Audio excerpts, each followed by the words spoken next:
Ketentuan teknis dan mikro terkait dengan pokok etika penagihan utang dapat diatur oleh Self-Regulatory Organization (SRO) dengan persetujuan Bank Indonesia.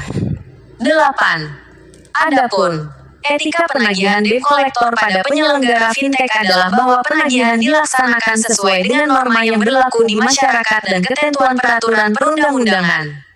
9. Selain itu, dalam melakukan penagihan, baik yang dilakukan oleh penyelenggara fintech secara langsung maupun melalui pihak ketiga, debt collector wajib dilakukan dengan itikat baik. 10.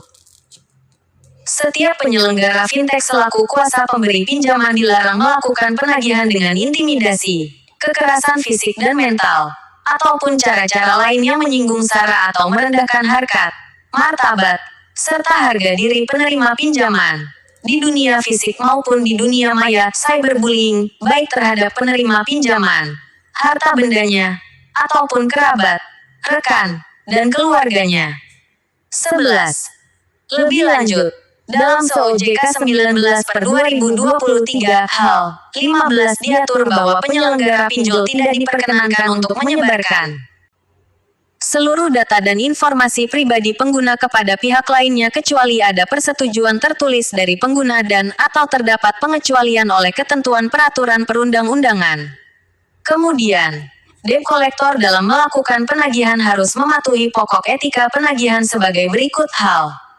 18-19. 1. Menggunakan kartu identitas resmi yang dikeluarkan pihak lain yang bekerja sama dengan penyelenggara, yang dilengkapi dengan foto diri yang bersangkutan. 2. Penagihan tidak diperkenankan dilakukan dengan menggunakan cara ancaman, kekerasan, dan atau tindakan yang bersifat mempermalukan penerima dana, debitur. 3. Penagihan tidak diperkenankan dilakukan dengan menggunakan tekanan secara fisik maupun verbal. 4.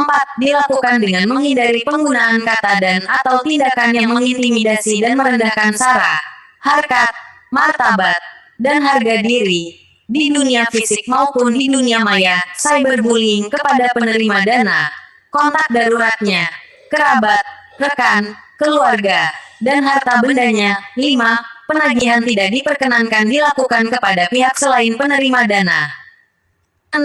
Penagihan menggunakan sarana komunikasi tidak diperkenankan dilakukan secara terus-menerus yang bersifat mengganggu. 7.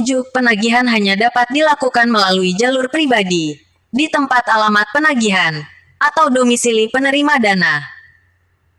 8. Penagihan hanya dapat dilakukan pada pukul 8.00 sampai 20.00 wilayah waktu alamat penerima dana.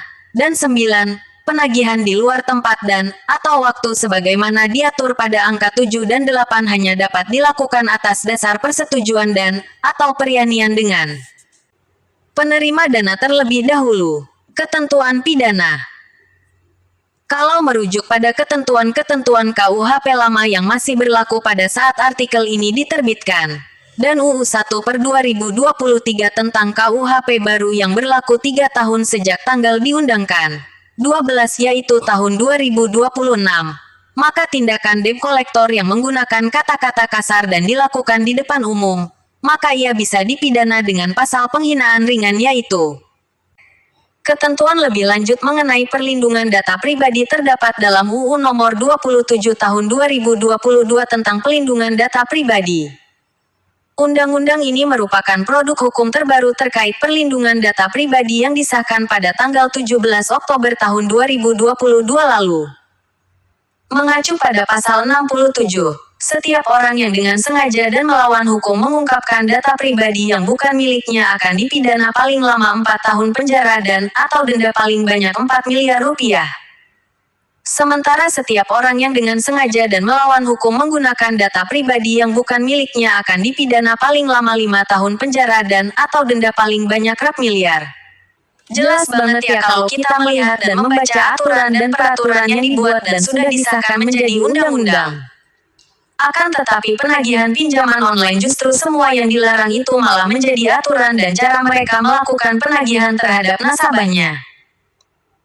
Yang menjadi pertanyaan masyarakat, mengapa sanksi di dalam aturan dan peraturan perundang-undangan tersebut kok tidak ditetapkan, sedangkan sudah jelas mereka melakukan penagihan terhadap konsumennya dengan cara apa yang dilarang di dalam aturan dan peraturan perundang-undangan tersebut. Bahkan yang diamanahkan memegang aturan dan peraturan perundang-undangan tersebut juga seakan-akan melihat tapi buta, mendengar tapi tuli.